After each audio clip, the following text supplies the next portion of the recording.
جو اپنے رب کے عذاب سے ڈرتے ہیں کیونکہ ان کے رب کا عذاب ایسی چیز نہیں ہے جس سے کوئی بے خوف ہو۔ سوال یہ ہے کہ وہ رب کے عذاب سے کیوں ڈرتے ہیں، تو وہ اس سلسلے میں ایک حدیث ہے، اس سے بات سمجھ میں آئے گی کہ وہ رب کے عذاب سے لوگ کیوں ڈرتے ہیں۔ وسلم نے فرمایا کسی کا عمل اسے ہرگز جنت میں داخل نہیں کر سکتا، کسی کا عمل ہرگز اس کو جنت میں داخل نہیں کر سکتا۔ اس پر صحابہ نے پوچھا رسول اللہ کیا آپ پر بھی اس اصول کا اطلاق ہوتا ہے؟ آپ نے فرمایا میں بھی، اور اللہ مجھے اپنی رحمت میں ڈھانپ لے، یعنی کہ کوئی آدمی اپنے عمل کی بنیاد پر، اپنے کیریکٹر کی بنیاد پر جنت میں نہیں جا سکتا ہے، صرف اللہ کی رحمت ہے جو اس کو پار لگا سکتی ہے۔ اس لیے آدمی کو ہمیشہ ڈرتے رہنا چاہیے، ایک تو یہ بات ہے۔ دوسرا یہ ہے کہ آدمی بہت ہی ہائی رسک میں ہے، آدمی کے ساتھ شیطان لگا ہوا ہے، اس کا نفس ہے جو اس کو ورگلاتا رہتا ہے، اور آدمی کب ڈائیورٹ ہو جائے کہنا مشکل ہے۔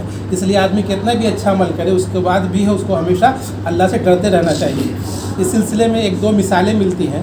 شیطان جو ہے وہ اللہ کے اچھے بندوں میں شامل تھا، اور کئی روایتوں میں آتا ہے کہ فرشتوں کو درس دیا کرتا تھا، لیکن پھر وہ جو ہے وہ اللہ سے دور ہو گیا اور یہ ہو گیا، غضب میں گر گیا۔ ایک اور مثال ملتی ہے کہ اللہ کے رسول صلی اللہ علیہ وسلم کا ایک ٹائپسٹ تھا جو قرآن لکھتا تھا، لیکن بعد میں کیا ہوا، وہ جو ہے کرسچن بن گیا، وہ عیسائی بن گیا۔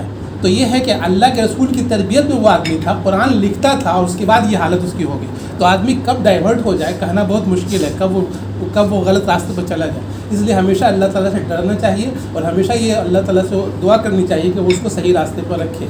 اس کے علاوہ یہ ہے کہ اللہ کے رسول صلی اللہ علیہ وسلم بھی اللہ سے بہت زیادہ ڈرتے تھے، اور ہمیشہ وہ جو ہے یہ رہتے تھے کہ پتہ نہیں اللہ کا عذاب کب آ جائے گا۔ چنانچہ حدیث میں آتا ہے کہ اللہ کے رسول آندھی ہوتی تھی تو مسجد کی طرف دوڑ پڑتے تھے کہ پتہ نہیں اللہ کا عذاب آ جائے اور ہم پکڑ میں آ جائیں۔ تو یہ ہے کہ ہم لوگوں کو ہمیشہ اللہ سے ڈرتی ہوئی زندگی گزارنی چاہیے، اور اللہ سے امید رکھنی چاہیے کہ وہ اللہ تعالیٰ ہمیں